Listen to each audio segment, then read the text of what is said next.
नमस्कार, मैं डॉक्टर फरमान अली, उत्कर्ष क्लासेस है। आपका साहस बैच के अंतर्गत स्वागत है। और हम लोग महत्वपूर्ण जो सवालात हैं जो एग्ज़ाम में आते हैं उनको लेकर चल रहे थे। हिंदी व्याकरण से संबंधित जो भी आपकी समस्याएं होती हैं उन समस्याओं का निराकरण करते हुए ऐसे सवाल जो आपके एग्ज़ाम में आने लायक होते हैं। तो हम लोग अगले प्रश्न की तरफ चलते हैं। जो है देखिए, असंगत तर्क कौन सा है। एक सवाल यहाँ पूछा गया है कि असंगत तर्क कौन सा है, अर्थात एक गलत तर्क है, उसको आपको पहचानना है। देखिए, ह के बारे में दिया गया, यह घोष व्यंजन है। ये क्या है? घोष व्यंजन है। ये दिया गया है कि यह घोष व्यंजन है, यह महाप्राण है और ये काकल है। ठीक है, ये तीनों ही बात सही है। चूंकि है जो होता है घोष का उदाहरण होता है। घोष का अर्थ होता है गूंज। क्या होता है? घोष का अर्थ गूंज होता है, अर्थात जिन ध्वनियों के उच्चारण में गूंज उत्पन्न होती है, स्वर तंत्र में कंपन होता है, उन्हें घोष कहा जाता है। अर्थात जब हम लोग ह का उच्चारण करते हैं तो वागिंद्रियां जो होती हैं वो पास पास आ जाती है, इसलिए क्या है कि इसे घोष कहा जाता है। अब महाप्राण क्यों कहा जाता है? क्योंकि हकार ध्वनि पाई जाती है इसमें, ह में। ठीक है, एच ध्वनि, हकार ध्वनि जहाँ मिलती है वो महाप्राण होता है। महा का अर्थ होता है अधिक और प्राण का अर्थ होता है वायु, अर्थात अधिक वायु। जिन ध्वनियों के उच्चारण में अधिक वायु मुख विवर से बाहर आती है उन्हें महाप्राण कहते हैं। ये काकल का उदाहरण है, क्योंकि कंठ मूल से होने के कारण इसका उच्चारण है। कंठ मूल से इसका उच्चारण होने के कारण इसे क्या है कि काकल कहा जाता है। आई की जब हम लोग बात करते हैं, ये उपाली जीव्य ध्वनि है, ये कंठ तालु है, ये घोष का उदाहरण है। बिल्कुल सही बात है। इसका देखिए, उपाली जीभ क्यों कहा जाता है? जब हम लोग आई का उच्चारण करते हैं तो ये मान लीजिए जीभ है, तो जीभ के ऊपर के भाग को, ठीक है, जीभ के ऊपर के भाग को क्या है कि हम लोग क्या है, उपाली जीव्या कहते हैं। तो इसलिए क्या है कि श्वास वायु जीभ के ऊपर के भाग को स्पर्श करती है आई के उच्चारण में, इसलिए क्या है कि इसे उपाली जीव्य कहा जाता है। डॉक्टर भोलानाथ तिवारी का कहना है कि ये उपाली जीव्य ध्वनि है, क्योंकि इसके उच्चारण में क्या है कि जीभ के ऊपर के भाग को श्वास वायु जो है स्पर्श करती है, अर्थात जीभ के ऊपर के भाग से इसका उच्चारण होता है, इसलिए इसको क्या है, उपाली जीव्य कहा जाता है। अब ये कंठ तालु है, इसका उच्चारण जो होता है वो कंठ तालु से होता है। ये द्विस्पर्शी ध्वनि है। द्विस्पर्शी का मतलब होता है, द्वि का अर्थ होता है दो, स्पर्शी का मतलब होता है छूना, अर्थात श्वास वायु दो अंगों को स्पर्श करती है, इसलिए क्या है कि इसे द्विस्पर्शी कहा जाता है। द्विस्पर्शी का मतलब होता है कि इसके उच्चारण में श्वास वायु कंठ को स्पर्श करती है और तालु को स्पर्श करती है, इसलिए क्या है कि इसे द्विस्पर्शी ध्वनि कहा जाता है। अब ये घोष का उदाहरण है। किसका उदाहरण है? घोष का उदाहरण है। चूंकि 11 स्वर जो होते हैं वो घोष के उदाहरण होते हैं। 11 स्वर जो होते हैं, हिंदी में स्वरों की संख्या क्या है, 11 मानी जाती है। जिन लोगों ने 12 मानी है उन्होंने अंग्रेजी भाषा के आगत स्वर को भी गिन लिया। ठीक है, जबकि वो प्रचलन में तो है, लेकिन हिंदी शब्दकोश में उससे कोई शब्द के क्या है कि निर्माण नहीं हुआ है। तो इसलिए क्या है कि ये घोष का उदाहरण है। इनके उच्चारण में स्वर तंत्र में कंपन होता है। अब देखिए, क के बारे में देखते हैं। ये कंठ ध्वनि है, बिल्कुल सही बात है, कंठ ध्वनि है, लेकिन ये घोष है, ये गलत बात है, क्योंकि ये क्या है कि घोष का उदाहरण नहीं है और अल्पप्राण तो है ये। तो ये जो है सी जो ऑप्शन है इसमें, ये असंगत तर्क है। बाकी क्या है कि इसमें संगत तर्क है। अब देखिए, ये जो है यह के बारे में पूछा गया, ये तालु से, इसका उच्चारण तालु से होता है। ये अर्ध स्वर का उदाहरण है। यह और वह की जब हम लोग बात करते हैं तो इनका उच्चारण क्या होता है, स्वरों की भांति होता है इन व्यंजनों का, इसलिए इन्हें हम लोग अर्ध स्वर कहते हैं। अर्ध का संस्कृत अर्ध जो है संस्कृत भाषा का शब्द है। इसको हिंदी में हम लोग आधे बोलते हैं, अर्थात आधे स्वर है। आधे स्वर क्यों है?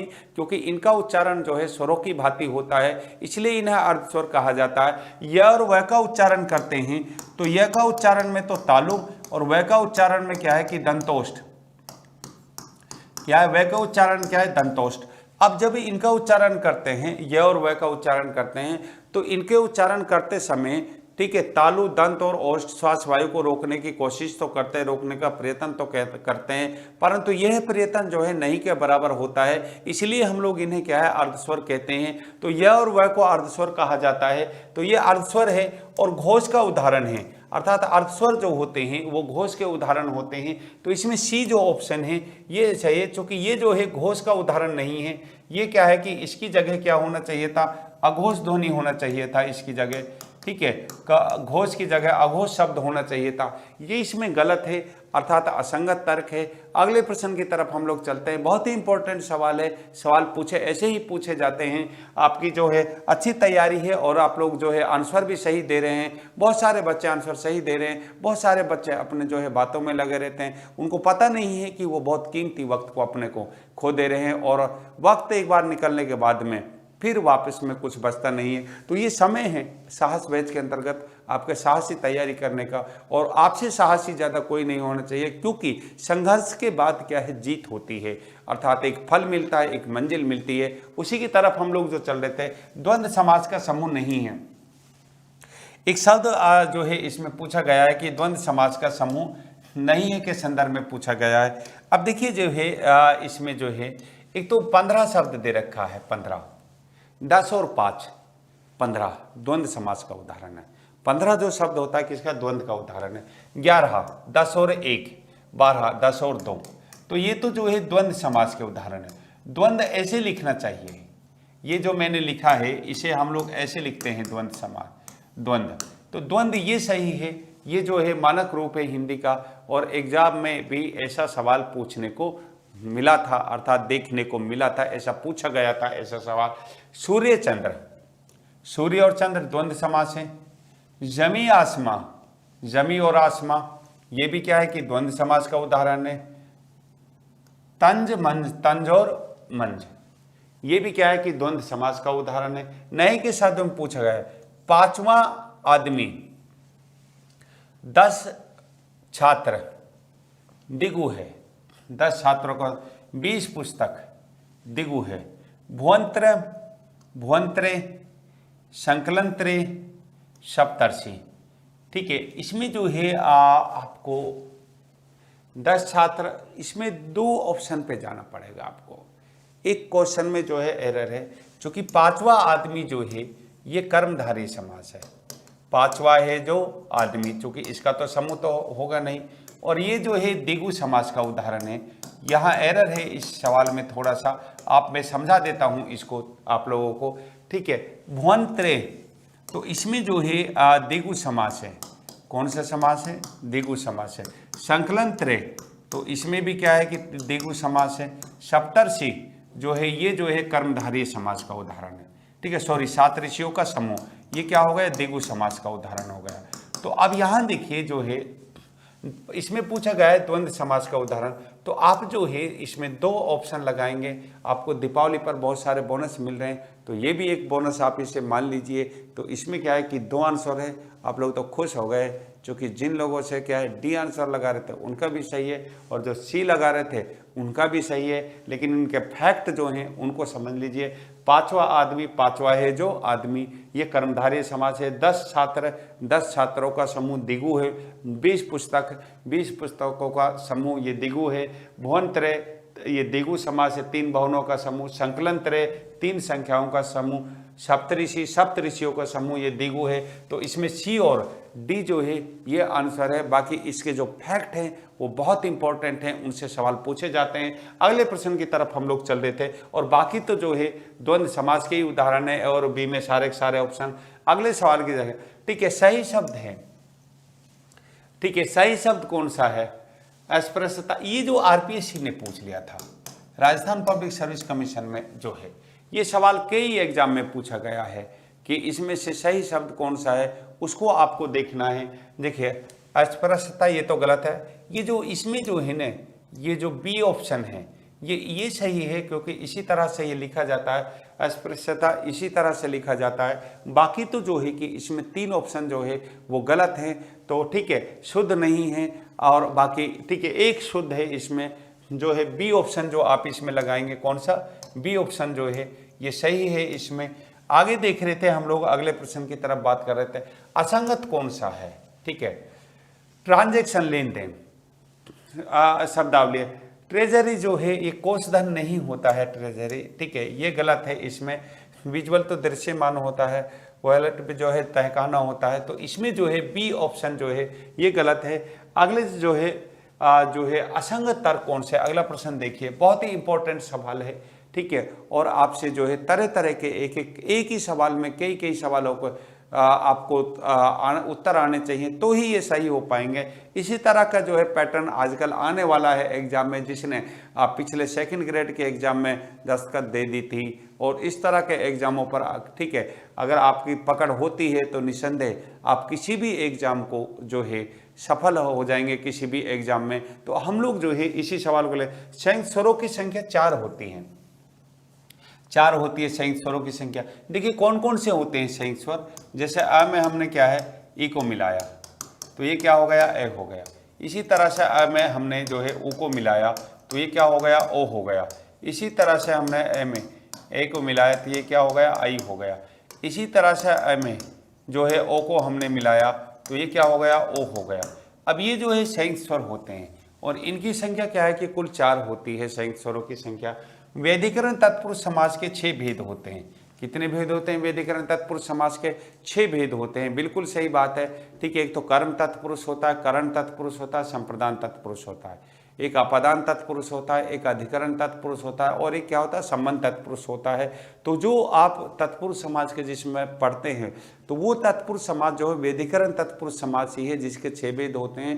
तत्पुरुष समाज के 2 भेद होते हैं, समानाधिकरण तत्पुरुष समाज और व्याधिकरण तत्पुरुष समाज। समानाधिकरण तत्पुरुष समाज के 2 भेद होते हैं, एक तो क्या है कर्मधारय अर्थात कर्मधारय समानाधिकरण तत्पुरुष समाज, एक दिगु अर्थात दिगु समानाधिकरण तत्पुरुष समाज। हालांकि कामता प्रसाद गुरु ने तो अपनी हिंदी व्याकरण की किताब में जो दिगु कर्मधारय समास है, जो दिगु समास है, इसको दिगु कर्मधारय समास का नाम दिया है, अर्थात इसको कर्मधारय का ही एक उपभेद माना है। लेकिन चूंकि व्याकरण में नए नए शोध होते रहते हैं तो इसमें दिगु जो समास है इसमें एक पद संख्यावाचक विशेषण होता है, और जबकि कर्मधारय समास में जो है उपमेय उपमान और जो है विशेषण विशेष संबंध होता है। कर्मधारय समास में एक पद गुणवाचक विशेषण होता है और दिगु में एक पद संख्यावाचक विशेषण होता है। इस दृष्टिकोण को, इस नजरिए को रखते हुए, इस फैक्ट को रखते हुए, इस विशेषता को रखते हुए कामता प्रसाद गुरु ने जो है दिगु समास को ही कर्मधारय का उपभेद माना है। एक बार जो है इस तरह का सवाल आया भी था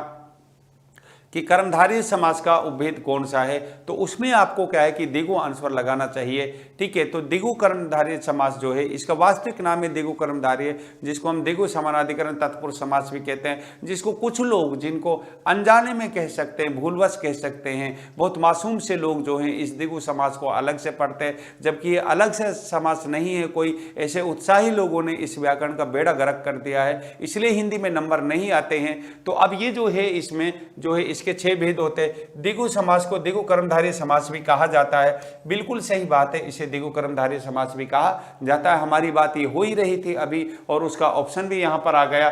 दिगु समास को समानाधिकरण तत्पुरुष समास नहीं कहा जाता। देखिए यहां पर नहीं शब्द लिखा है, ये गलत बात है। जबकि दिगु समास को जो है समास को समानाधिकरण तत्पुरुष समास कहा जाता है, क्योंकि इसमें भी एक समान विभक्ति समानाधिकरण उसे कहा जाता है जिस समास की पहचान एक समान विभक्तियों के कारण होती है, अर्थात जिस समास में एक समान विभक्तियों का लोप होता है उसे समानाधिकरण तत्पुरुष समास कहा जाता है। और कर्मधारय समास और जो दिगु समास होते हैं इन दोनों में एक समान विभक्ति का लोप होता है, इसलिए हम लोग इनको क्या है कि समानाधिकरण तत्पुरुष समास की श्रेणी में रखते हैं। और यही पंडित किशोरीदास वाजपेयी का कहना है, यही कामता प्रसाद गुरु का कहना है और व्याकरणाचार्यों का भी यही कहना है। ये तो जो बाजार में जो है इन्होंने जो गाइड चली हुई है इन्होंने गंद फैला रखा है, ठीक है। इसलिए बच्चों का जो है भविष्य कई बार हिंदी में जो है बन नहीं पाता है, जबकि हिंदी बहुत सरल भाषा है, इसमें पूरे नंबर आते हैं। देखिए अगले प्रश्न की तरफ हम लोग चल गए, ठीक है। हाफ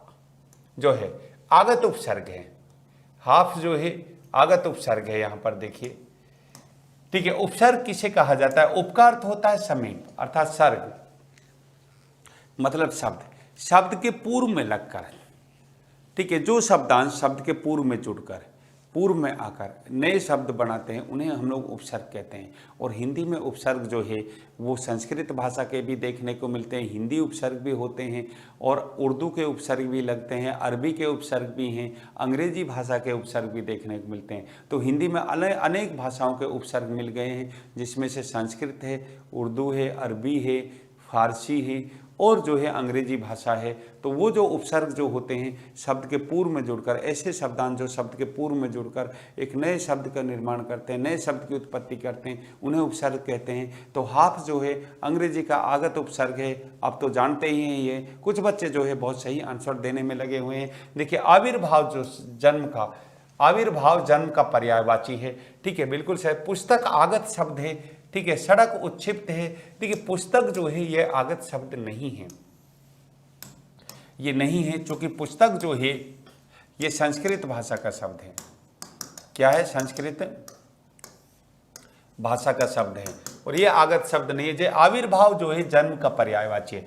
पर्याय उसे कहा जाता है उसके जैसा, उसके जैसा, उसके जैसा अर्थ देने वाला, उसे क्या कहा जाता है? पर्याय कहा जाता है। पर्यायवाची मतलब होता है जो उसके जैसे अर्थ वाच्यार्थ करने वाले, वाचिक अर्थ होता है वाच्यार्थ, उसके जैसे वाच्यार्थ करने वाले होते हैं जो, उन्हें पर्यायवाची कहा जाता है। तो आविर्भाव जो है जन्म का पर्यायवाची है, ये बात सही है। सड़क शब्द उच्छिप्त है। देखिए उच्छिप्त किसे कहा जाता है? ये उत है और ये क्या है? क्षिप्त है। अब उत का तो अर्थ होता है ऊपर, ये उत का अर्थ होता है। क्षिप्त का अर्थ होता है बिगड़ा रूप। क्या होता है? बिगड़ा रूप। अब देखिए बिगड़े रूप को ऊपर फेंकना, बिगड़े रूप को ऊपर फेंकना क्या कहलाता है? उच्छिप्त कहलाता है। अब यहाँ पर जो है बिगड़े रूप, जैसे ये जो है ट वर्ग है, ट ठ और एक क्या है? ड, और एक क्या है? ढ, और एक क्या है? अण। अब आचार्य हेमचंद्र का शब्दानुशासन, शब्दानुशासन एक ग्रंथ है जो प्राकृत भाषा का व्याकरण कहा जाता है और ये जैन धर्म के सिद्धांतों से संबंधित है, ठीक है। जैन धर्म के सिद्धांतों से संबंधित है। शब्द व्याकरण प्राकृत भाषा का व्याकरण कहा जाता है। आचार्य, ठीक है, हेमचंद्र का कहना है, उनकी ही एक किताब है शब्दानुशासन, आचार्य हेमचंद्र, और हिंदी शब्दानुशासन पंडित किशोरीदास वाजपेयी की किताब है।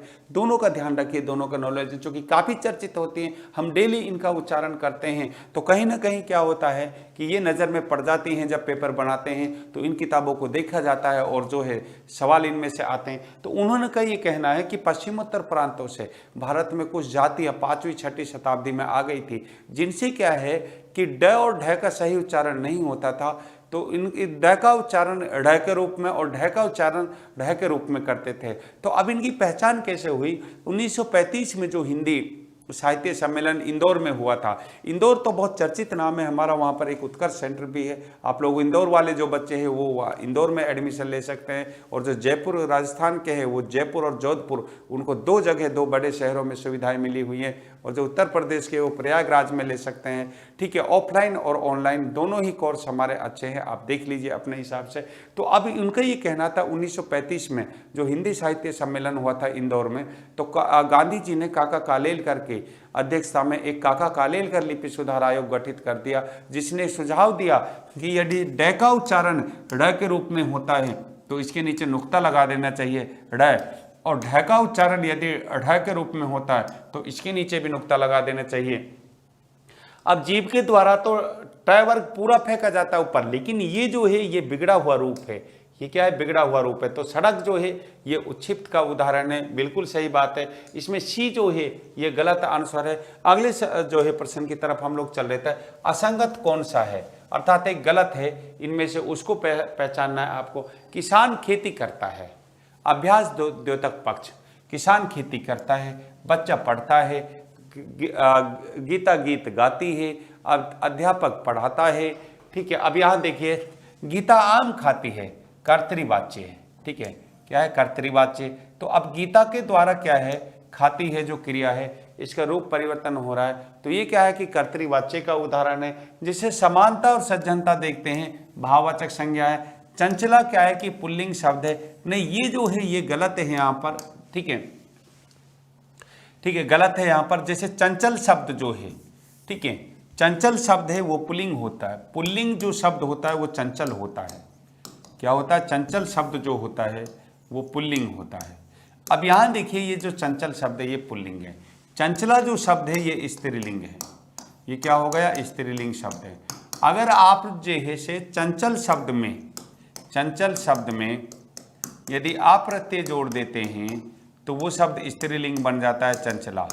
जैसे मूर्ख शब्द जो है पुल्लिंग है, मूर्ख शब्द जो है पुल्लिंग है, अब इसका आप स्त्रीलिंग बनाएंगे, मूर्ख में क्या जोड़ देंगे, आप्रत्यय जोड़ देंगे, तो ये क्या हो जाएगा, मूर्खा हो जाएगा। क्या हो जाएगा, मूर्खा हो जाएगा। तो ये जो है स्त्रीलिंग के रूप में हो जाएगा। जैसे महोदय जो है स्त्रीलिंग के रूप में, अगर उसका आप महोदय जोड़ देंगे तो वो क्या है, पुल्लिंग के रूप में हो जाएगा। तो ये जो है डी ऑप्शन जो है इसमें ये गलत है और बाकी सही है। किसान खेती करता है। अब अभ्यास द्योतक पक्ष है।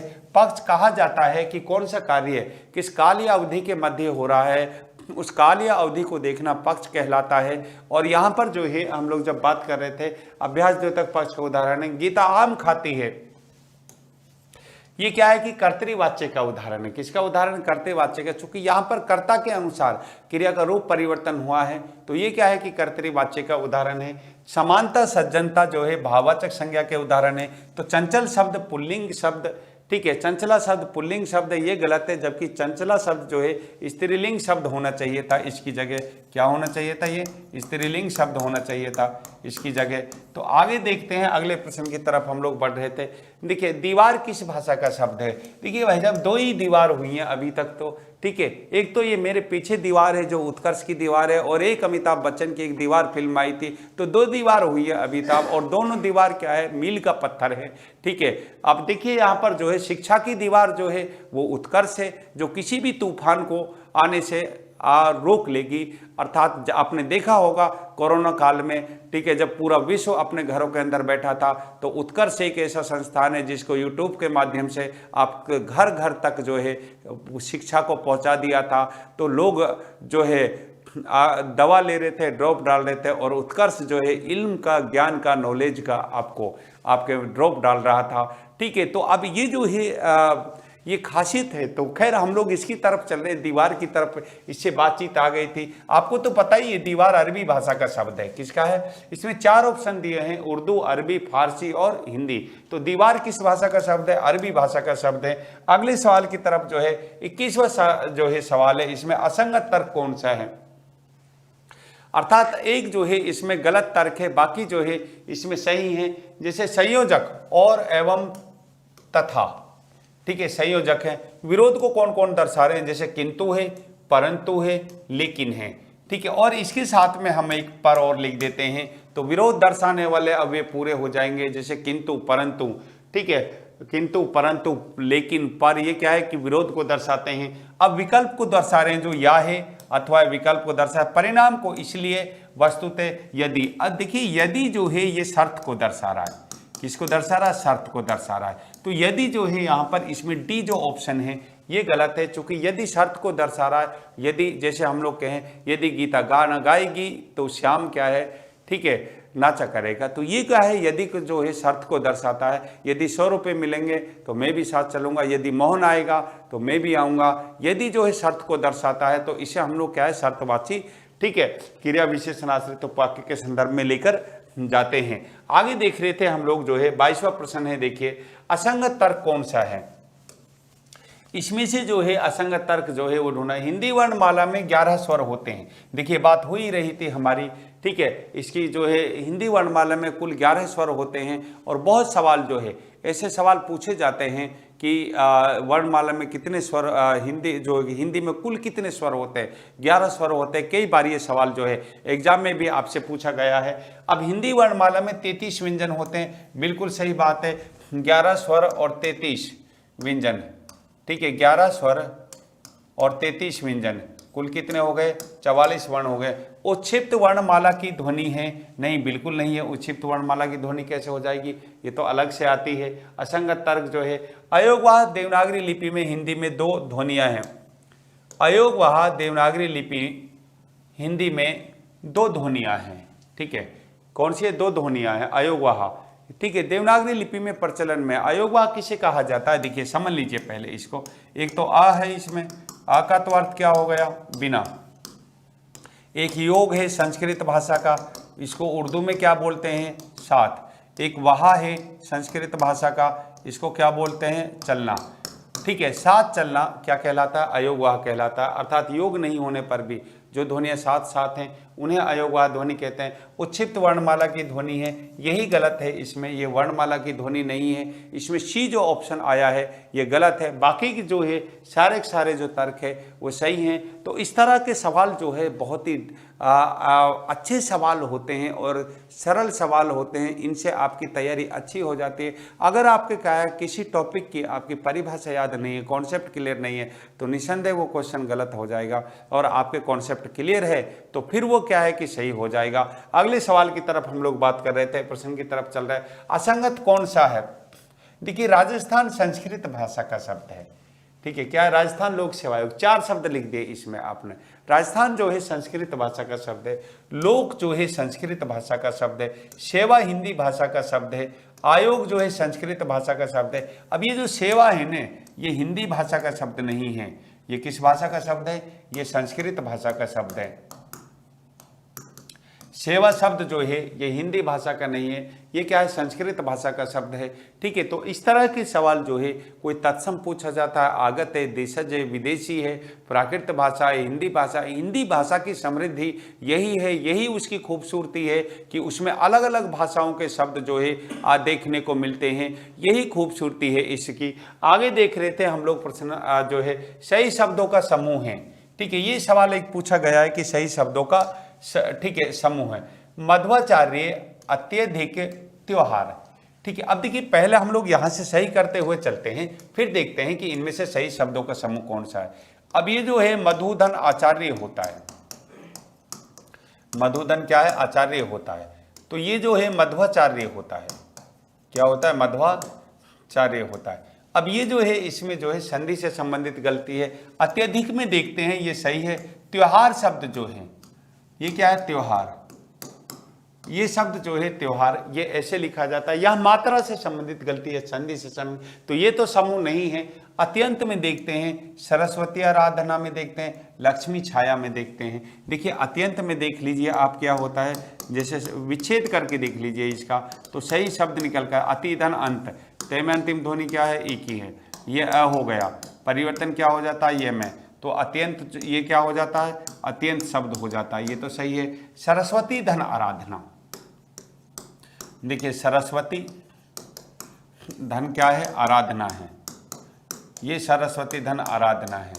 अब तय में अंतिम ध्वनि क्या है? एक ही है, और ये क्या है? आ है। तो परिवर्तन क्या हो जाता है? या में हो जाता है। तो ये क्या हो जाता है? सरस्वती या आराधना। अब यहां देखिए, जैसे ये जो है, ठीक है, धन क्या है? आराधना है, ये शब्द हो जाता है सरस्वती आराधना। यण स्वर संधि का उदाहरण है, किसका उदाहरण है? यण स्वर संधि का उदाहरण है। लक्ष्मी छाया की बात करते हैं। अब इसमें जो है इसका जब विच्छेद करते हैं, लक्ष्मी धन क्या करते हैं? छाया, तो चय का आगमन हो जाता है लक्ष्मी छाया।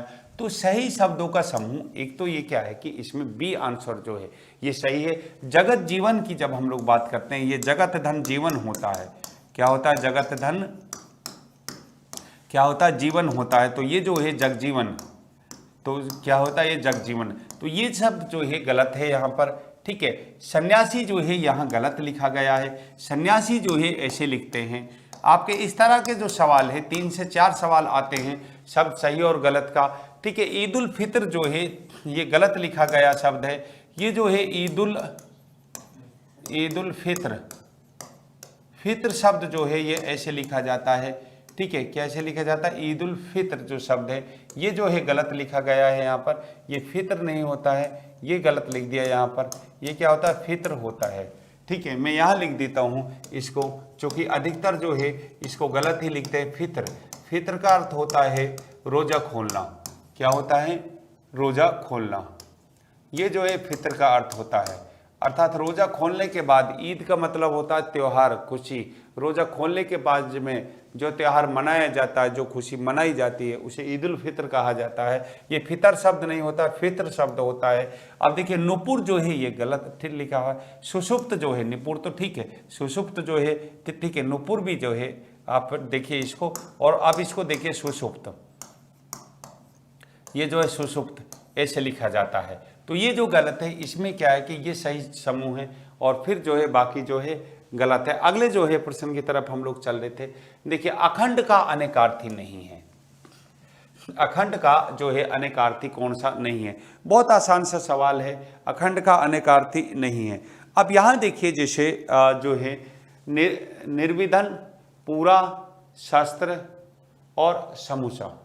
अखंड, निर्विधन बिल्कुल सही बात है, पूरा सही बात है, समूचा सही बात है, शास्त्र जो होता है शास्त्र, ये नहीं है इसका अखंड का अनेकार्थी। ठीक है, बहुत आसान सा सवाल है।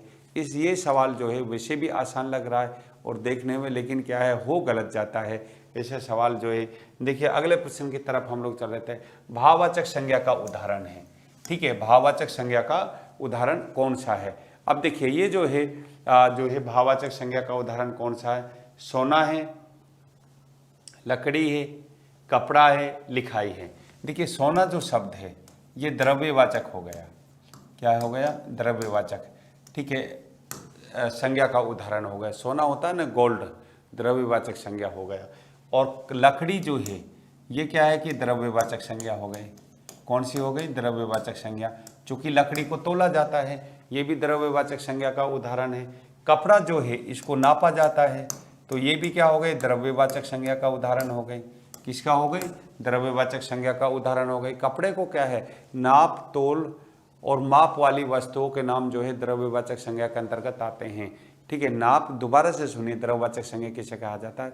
द्रव्य का अर्थ यहाँ पर है नाप, तोल और माप वाली वस्तुओं के नाम जो है द्रव्यवाचक संज्ञा के अंतर्गत आते हैं। अब यहाँ पर जो है इसमें कपड़ा है, लकड़ी है, ठीक है, सोना है, चांदी है, पीतल है, लोहा है, ठीक है, तेजाब है, जैसे घी, दूध, सब ये क्या है? तेल, इसके अंतर्गत आते हैं। लिखाई जो है ये क्या है कि भाववाचक संज्ञा है। ये कौन सी हो गई? भाववाचक संज्ञा है। लिखाई जो है भाववाचक संज्ञा का उदाहरण है, और बाकी ये तीनों क्या है कि द्रव्यवाचक संज्ञा के उदाहरण है। तो इसमें भाववाचक संज्ञा का उदाहरण आपसे पूछा गया है। ठीक है, तो ये क्या है कि डी जो आंसर है इसमें ये है। अब देखिए असंगत तर्क कौन सा है? एक तर्क जो है इसमें आपसे पूछा गया है। ठीक है, देखिए वधवर्थ, नाथ, नित्यांगना, बहुब्रीहि समास, बिल्कुल सही बात है। पूर्व काल, ठीक है, कर्मधारय समास है। महज जन, कर्मधारय। प्रातःकाल, कर्मधारय समास है। ठीक है, ये नहीं है, ये तो क्या है? प्रातःकाल, सुबह का समय, ये तो क्या है? संबंध तत्पुरुष समास है। कौन सा समास है? संबंध तत्पुरुष समास है।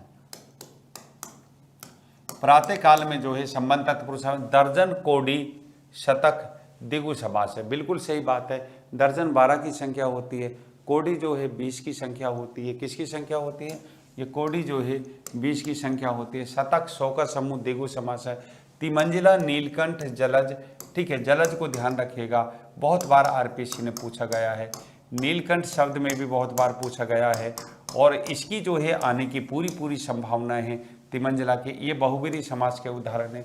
तो इसमें जो है पूर्व काल जो है, इसमें प्रातःकाल जो है ये कर्मधारय समास का उदाहरण नहीं है, संबंध तत्पुरुष समास का उदाहरण है। इसमें जो है ये बी ऑप्शन जो है ये गलत है। अगले जो है प्रश्न की तरफ हम लोग चल लेते हैं। अपूर्ण संख्यावाचक विशेषण का उदाहरण नहीं है। ठीक है, नहीं शब्द में पूछा गया है। देखिए अपूर्ण संख्यावाचक विशेषण का उदाहरण नहीं है। जब ऐसे सवाल आते हैं ना जो नहीं में होते हैं, जो ऐसे सवाल आपसे पूछे जाएं जो नहीं में होते हैं, तो इसका मतलब ये होता है कि आप पहले नहीं शब्द को रेखांकित कर लीजिए। हमें पूछा जाता है तब तो कोई दिक्कत ही नहीं है, क्योंकि अधिकतर ये देखने को मिला है, ठीक है, जो एग्ज़ाम होते हैं, जो स्टूडेंट्स को जब पूछते हैं, इतिहास ये कहता है कि जो नहीं में सवाल होते हैं वो अधिकतर क्या है, गलत हो जाते हैं स्टूडेंट के। तो पहले आप जब सवाल में नहीं, जब उसको ध्यान से पढ़िए, जब क्वेश्चन को ध्यान से पढ़ लेंगे तो आधी समस्या समाप्त हो जाएगी, और नहीं शब्द आता तो उसे रेखांकित कर लीजिए। ठीक है, अब यहाँ देखिए जो अपूर्ण संख्यावाचक विशेषण कौन सा है? राधा 2.25 लीटर दूध पीती है। ठीक है, मोहन 4.5 संतरे खाता है। पूजा 3.5 मंजिल चढ़ गई। गीता 3.5 ग्रंथ पढ़ गई। अपूर्णांक संख्यावाचक किसे कहा जाता है? ठीक है, अपूर्णांक संख्यावाचक विशेषण, अपूर्णांक संख्यावाचक विशेषण। अब देखिए दो पद हैं इसमें, एक तो क्या है, अपूर्ण है, एक तो क्या है, अपूर्ण है, और एक क्या है, अंक है। अपूर्ण का मतलब होता है बिना पूर्ण। क्या होता है? बिना पूर्ण होता है। अपूर्ण का अर्थ होता है बिना पूर्ण। अब जो विशेषण विशेष्य की विशेषता को संख्या में तो बतलाता है, लेकिन वह संख्या क्या है, पूर्ण नहीं होती है, उसे हम लोग क्या है, अपूर्णांक संख्यावाचक विशेषण कहते हैं। अब यहाँ पर देखिए, जैसे 2.25 लीटर दूध पी गई, तो ये अपूर्णांक संख्यावाचक विशेषण नहीं है, ये परिमाणवाचक विशेषण है। कौन सा है, परिमाणवाचक विशेषण है ये, ठीक है। तो इसमें जो है ए आंसर जो है ये गलत है, ठीक है। राधा 4.5 संतरे खा गई, तो संतरे का विशेषण है 4.5, ये अपूर्णांक संख्यावाचक विशेषण। पूजा 3.5 मंजिल चढ़ गई, तो मंजिल का विशेषण क्या है, 3.5 है। गीता 3.5 ग्रंथ पढ़ गई, तो ग्रंथ का विशेषण क्या है, 3.5 है। तो ये क्या है कि अपूर्णांक संख्यावाचक विशेषण है। बाकी ए जो आंसर है ये गलत है। अगले जो है, अगले प्रश्न की तरफ हम लोग चल रहे थे, परसर्ग क्या होते हैं। देखिए बहुत आसान सा सवाल है, हम इस पर क्या है कि 6-7 बार डिस्कस कर चुके सवाल में। इस पर तरह तरह के परसर्ग से कैसे कैसे सवाल बनते हैं उस पर हम लोग क्या है कि डिस्कस कर चुके हैं। कई बार परसर्ग संबंधी गलतियां भी होती हैं, वहां पर भी हम लोग डिस्कस कर चुके हैं आपसे इन सवालों के बारे में। अब यहाँ देखिए संज्ञा, ठीक है, आपसे ही बात कर रहे हैं, विभक्तियों को क्या है, परसर्ग कहते हैं। देखिए पर का अर्थ होता है बाद में, ये पर शब्द है, इसका अर्थ होता है बाद में, और एक सर्ग शब्द है, सर्ग का अर्थ होता है संज्ञा, सर्ग का अर्थ क्या होता है, संज्ञा।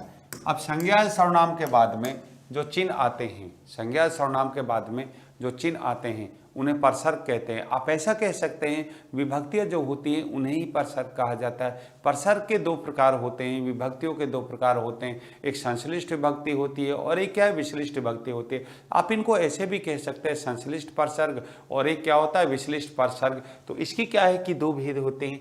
अगले जो है हम लोग बात कर रहे थे, 30वां प्रश्न है, देखिए, यदि वह, उसे, उन्हें आदि सर्वनाम वस्तु के संदर्भ में आते हैं तो कौन सा सर्वनाम होता है।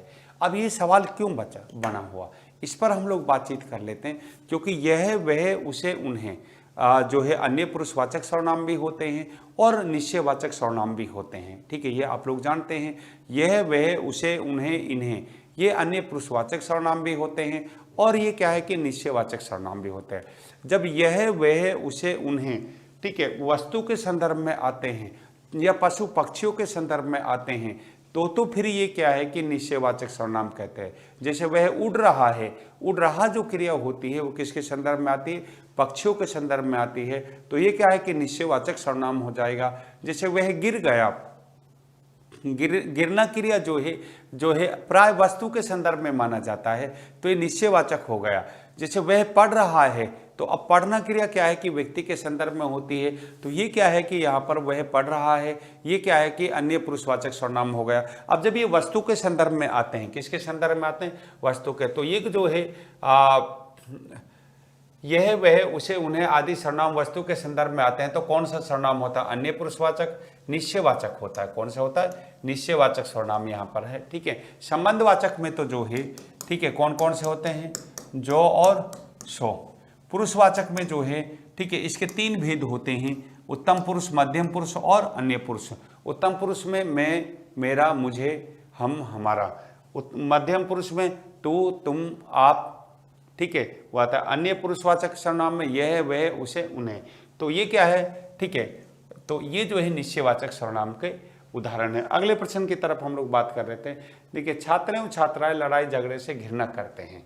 बहुत आसान सा सवाल है, छात्र एवं छात्रा लड़ाई झगड़े से घृणा करते हैं, किस कारक का उदाहरण है। देखिए, कारक का सवाल जो है, ठीक है, अचानक से, एक नहीं होता है कि उबाल आ जाना, जैसे राजस्थान के एग्जाम में, परीक्षाओं में उबाल आ गया है 3-4 टॉपिक का। एक क्या है कि कारक का है, एक समास है, एक उसमें विराम चिन्हों का जो है, ऐसे कुछ टॉपिक्स है जिनमें क्या है नए तरीके से सोचने को, और एक वाक्य है। तो ऐसे सवालों में, ठीक है, बहुत सारे जो है वो क्वेश्चन पूछे जाते हैं, ठीक है, ऐसे टॉपिक्स में, तो थोड़ा सा ध्यान रखिए, इन सवालों का ध्यान रखिए। अब इसमें छात्र एवं छात्राएं ऐसा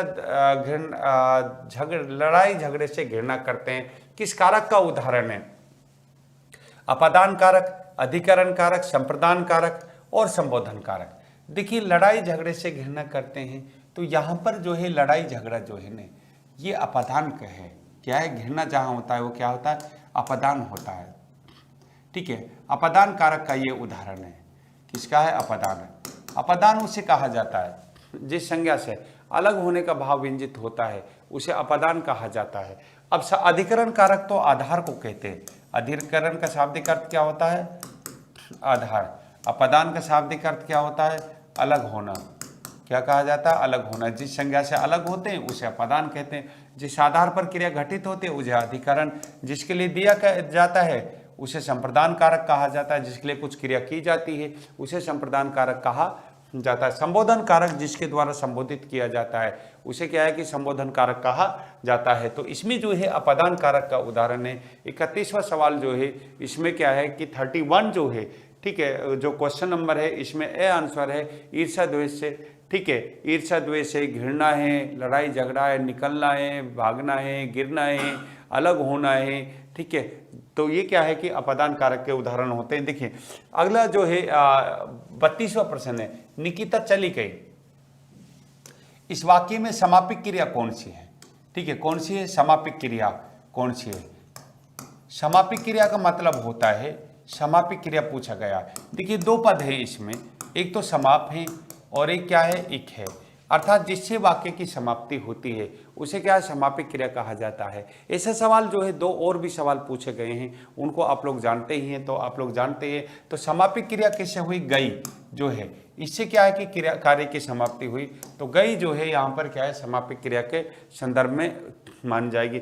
अगले प्रश्न की जब हम लोग बात कर रहे थे, छात्र छात्राएं लड़ाई झगड़े से घृणा करते हैं। आप जानते हैं ये जो है पुनरुक्ति हो गई क्वेश्चन की, इसमें ए आंसर है, अपदान कारक है। ठीक है, निकिता घर से चली गई। दो सवाल जो है पुनरुक्ति के रूप में आए हैं, ये जो है, ठीक है, निकिता घर से, तो ये समापिक क्रिया गई जो है ये है। अगले जो है प्रश्न की तरफ हम लोग चले थे, संदीप और रमेश गांव गए। देखिए 35वां सवाल है, संदीप और रमेश गांव गए।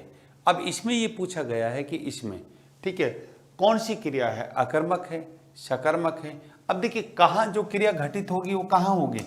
गांव, स्थान। क्या है? स्थान पर। और स्थान को कर्म नहीं माना जाता। स्थान को क्या है? कर्म नहीं माना जाता है। अब ये जो है अकर्मक क्रिया, सकर्मक क्रिया, द्विकर्मक, प्रेरणार्थक, तो ये अकर्मक क्रिया का उदाहरण है।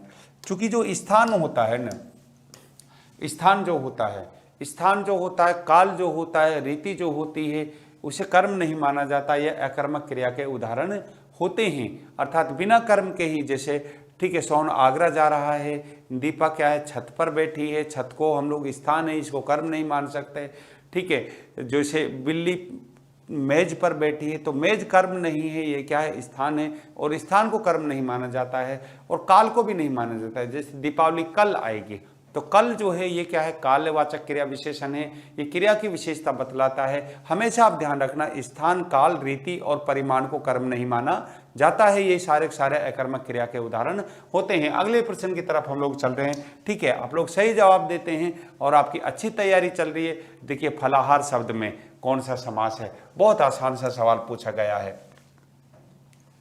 ठीक है, फलाहार शब्द में समास कौन सा? समास हम लोग कहते हैं संक्षेपण को। किसको कहते हैं? संक्षेपण को। ये जो संक्षेपण होता है ना, इसको समास कहा जाता है। जो संक्षिप्त शब्द होता है, क्या होता है? संक्षिप्त होता है, इसे समास कहा जाता है। जो छोटा रूप होता है, क्या होता है? छोटा रूप होता है, इसे संक्षिप्त कहा जाता है। अर्थात दो जो है छोटे रूप को हम लोग क्या है? समास कहते हैं। जो वृद्धिकरण होता है उसका संक्षिप्तीकरण करना समास कहलाता है। समास का शाब्दिक अर्थ होता है संक्षेपण, अर्थात संक्षिप्त। अब इसमें पूछा गया है फलाहार शब्द में समास कौन सा है? बहुत आसान सा सवाल है। कर्मधारय समास, तत्पुरुष समास है। शाबाश, ठीक है, आप लोग कोशिश कर रहे हैं, अच्छे आंसर दे रहे हैं। देखिए बहुब्रीहि समास, संबंध तत्पुरुष समास और अव्ययभाव समास। देखिए इसका विग्रह करके देख लेते हैं हम लोग पहले, फिर जो है जब बाद में बात करेंगे। फल का आहार, ठीक है, ऐसे होगा। फलाहार का क्या अर्थ है? फल का आहार। तो ये जो है संबंध तत्पुरुष समास है। कौन सा समास है? संबंध तत्पुरुष समास है इसमें। ठीक है, चूंकि दोनों में संबंध कारक की का विभक्ति का लोप हुआ है, अर्थात वेदिकरण तत्पुरुष समास है। वेदिकरण तत्पुरुष समास में कौन सा? संबंध तत्पुरुष समास है। चूंकि संबंध तत्पुरुष समास उसे कहा जाता है जिस समास में संबंध कारक की का विभक्ति का लोप होता है, या आप ऐसा कह सकते हैं जिस समास की पहचान संबंध कारक की का विभक्ति के द्वारा होती है उसे संबंध तत्पुरुष समास कहा जाता है। तो फलाहार शब्द जो है इसमें संबंध कारक की का विभक्ति का लोप हुआ है। फल यहाँ पर संबंध कारक है और इसके साथ में क्या है कि इसकी का विभक्ति आ गई, तो फल जो है ये संबंध कारक है और इसके साथ में क्या है कि इसकी संबंध कारक की का विभक्ति आ गई, तो संबंध तत्पुरुष समास का उदाहरण है। अगले प्रश्न की तरफ हम लोग बात कर रहे थे। ठीक है, देखिए आपके लिए जो है अंतिम 2 दिन बाकी हैं दीपावली ऑफर पर, तो हम लोग जो है कि देखिए दीपावली महाधमाका जो है आखिरी 2 दिन शेष, आखिरी 2 दिन शेष। ठीक है, अब आप लोग जो है ठीक है, जैसे विद्यार्थियों की बेहद मांग पर आ गए उत्कर्ष ऐप, दिवाली की खुशियों वाला, क्योंकि हर तैयारी सिलेक्शन वाली होगी अब। ठीक है, दीपावली के जो है खुशी के जो है मज़े तो तभी हैं, मज़ा तो तभी आता है जब कोई एक अच्छा ऑफर मिले और आपका करियर से संबंधित ठीक है ऑफर हम लोग लेकर आए हैं। देखिए इसमें क्या है कि इस पर 90% की आपको छूट दी जा रही है। आप सिर्फ और सिर्फ 2 दिन बाकी हैं। ठीक है, अगर किसी ने जो है उत्कर्ष ऐप नहीं लिया है तो उसे आज ही डाउनलोड करें। ठीक है, और उस पर ठीक है इस माह जो धमाका है इस पे चूक मत जाइएगा क्या, चूंकि इसमें क्या है कि 6 माह की एक्स्ट्रा वैलिडिटी मिल रही है। अर्थात मान लीजिए ठीक है जो पहले आपको दी जा रही थी उससे क्या है कि 6 महीना और अधिक बढ़ाकर इसको दिया गया है। तो हमारा किसी भी कोर्स पर ठीक है आप उत्कर्ष ऐप डाउनलोड कीजिए और वहाँ पर 90% की आपको छूट मिल रही है। इससे बड़ी बचत और आपको क्या मिलेगी, इससे बड़ी छूट और इससे बड़ी दीपावली का जो तोहफा है ठीक है क्या मिलेगा आपको। तो हम लोग जो है इसको जो है और आप अपने दोस्तों जो आपके जो मिलने वाले हैं तैयारी कर रहे हैं, जो कि अच्छा विद्यार्थी जो होता है वो बहुत सारे अच्छे विद्यार्थी पैदा करता है, अच्छे लीडर जो होते हैं वो अच्छे लीडर पैदा करते हैं, अच्छे शिक्षक जो होते हैं वो अच्छे शिक्षक पैदा करते हैं। तो ये एक कहावत है, एक देसी कहावत है, गांव में कही जाती है कि अच्छा लीडर अच्छे लीडर पैदा करता है। और हम लोग अगर शिक्षा की भाषा में कहें तो अच्छा शिक्षक जो है अच्छे विद्यार्थी पैदा करता है। तो अच्छा ये है कि आप अपने दोस्तों को भी बताइए इसके बारे में, और इसको जो है सिर्फ 2 दिन बचे हुए हैं आप इसे लीजिए और अपनी तैयारी कीजिए। और ये तैयारी जो है उत्कर्ष के साथ आप जुड़े रहिए। आपके यहाँ पर एक टीचर्स का एक पैनल है जो बहुत ही योग्य टीचर हैं, आपका एक एक कॉन्सेप्ट क्लियर कराते हैं, उनके साथ आप लोग जुड़े रहिए। खैर हम लोग इसी बात को यहाँ पर समाप्त करते हुए आप इसको देखिएगा और आपके लिए दीपावली की बहुत बहुत शुभकामनाएं। ठीक है, दोबारा आगे चलते हैं, अगले जो है प्रश्न की तरफ हम लोग चल रहे थे। अकर्मक क्रिया के कितने भेद होते हैं? देखिए इसमें जो है एक सवाल पूछा गया है, अकर्मक क्रिया के कितने भेद होते हैं। अब देखिए अकर्मक क्रिया जो होती है, सरल क्रिया जो होती है उसके 2 भेद होते हैं, एक सकर्मक क्रिया और एक क्या होता है अकर्मक क्रिया। अकर्मक क्रिया के क्या है 3 भेद होते हैं। एक तो क्या है गत्यर्थक अकर्मक क्रिया, स्थिरावस्था बोधक अकर्मक क्रिया, और एक क्या है अपूर्ण अकर्मक क्रिया होती है। तो इसकी क्या है कि 3 भेद होते हैं अकर्मक क्रिया के। कितने होते हैं? 3 भेद होते हैं। मैं तीनों के नाम लिख देता हूँ यहाँ पर जिससे आपको क्या है कि याद हो जाए। ठीक है, इसके 3 भेद होते हैं। एक तो होती है गत्यर्थक अकर्मक क्रिया। कौन सी होती है? गत्यर्थक। गत्यर्थक कैसे लिखा जाता है? गत्यर्थक अकर्मक क्रिया। एक तो होती है गत्यर्थक अकर्मक क्रिया और एक इसका भेद जो होता है स्थिरावस्था बोधक अकर्मक क्रिया। कौन सी होती है? अवस्था बोधक अकर्मक क्रिया। एक जो होती है स्थिरावस्था बोधक अकर्मक क्रिया होती है और एक जो होती है इसमें अपूर्ण अकर्मक क्रिया। कौन सी होती है? अपूर्ण अकर्मक क्रिया। तो अकर्मक क्रिया के क्या है कि 3 भेद होते हैं। और ये सवाल एक बार राजस्थान में आया हुआ है एग्जाम में कि अकर्मक क्रिया के कितने भेद होते हैं। बाकी सकर्मक में से पूछते हैं तो वो तो आप लोग जानते ही हैं। सकर्मक के 2 भेद होते हैं। कामता प्रसाद गुरु ने एक कर्म की पूर्ति के बारे में और बात की है, जिससे संबंधित जब सवाल आएगा तो उसके बारे में हम लोग यहाँ पर बातचीत करेंगे। अब देखिए अगला जो सवाल है, ठीक है 38वां जो प्रश्न है वो क्या है? विशेषण समूह नहीं है। देखिए विशेषण समूह नहीं है, आपकी इच्छा के अनुसार। अच्छा सवाल है और आप इसके बारे में जो है जानते भी। जैसे बनारसी, जंगली, पुराना। जैसे बनारसी है, जंगली है, पुराना। दुखी, मृदुल, जोशीला। बनारसी साड़ी जैसे कहते हैं ना, बनारसी विशेषण है, जैसे कहते हैं हम लोग बनारसी साड़ी। जंगली कहते हैं कि जंगली जानवर, तो ये जंगली विशेषण है। पुराना ये विशेषण का उदाहरण है। दुखी विशेषण जो कहते हैं ना दुखी आदमी, ये विशेषण का उदाहरण है। मृदुल, ठीक है, ये विशेषण का उदाहरण है। जोशीला कहते हैं जोशीला व्यक्ति है, ये विशेषण का उदाहरण है।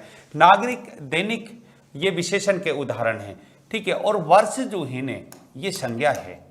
यहाँ पर एक क्या है कि गलती हो गई इसमें, ये जो है विशेषण का समूह नहीं है, क्योंकि किताबी आदमी, आदरणीय व्यक्ति, मानवीय व्यक्ति, ये तो विशेषण के उदाहरण है।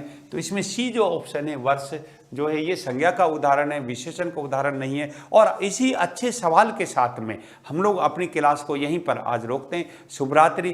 कल हम लोग जो है फिर 9 बजे से क्लास को शुरू करेंगे। आज इतना ही। आपकी अच्छी तैयारी चल रही है, जो आप आंसर दे रहे हैं उससे पता चल रहा है।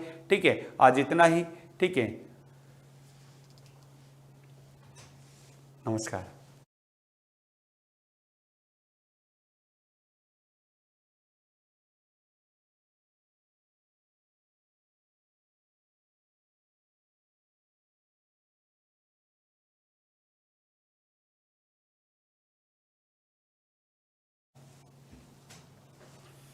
हाँ, प्रिय जो स्टूडेंट्स हैं, एक बार दीपावली वाला ऑफर मैं वापस बता रहा हूँ आपको। और दोबारा फिर क्या है कि हम, ठीक है, जो है नमस्कार करेंगे, शुभरात्रि करेंगे। ठीक है, देखिए चूंकि ये आपके लायक है और आपके लिए है ये ऑफर, इसलिए हम लोग इसके बारे में बातचीत कर रहे थे।